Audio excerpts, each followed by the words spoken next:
हाँ जी, लंबी वाली बे जो है कश्ती नुमा बे, ठीक है, वो भी शीन की तरह ही जैसे मद को बनाते हैं ना वैसे हम बनाएंगे।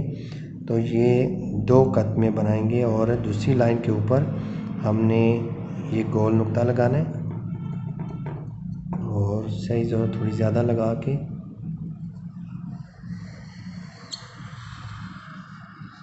यहाँ पे पहुँच के नीचे वाली नोक उठानी है, ठीक है, इस तरीके से बनाएंगे। अब ये जो है ये तलवार की तरह बनी है बे, ठीक है, और यहाँ से देखें इसको,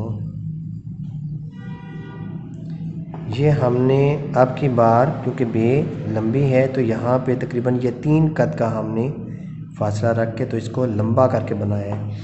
और अब की बार यहाँ पे क्या है, ये 2 कत का गैप आएगा और यहाँ पे गहराई जो है ये तकरीबन ये 1.5 कत है, ठीक है। और यहाँ पे आप इसको बाद में नोक की मदद से इसको सेट कर सकते हैं इस तरीके से। वैसे मिनिमम कितनी इसकी लंबाई होनी चाहिए अगर हम सारे ग्रुप जितनी मर्ज़ी 11 कत होती है, ठीक है, तो लंबी से लंबी आप ये खींच सकते हैं ज़रूरत के मुताबिक।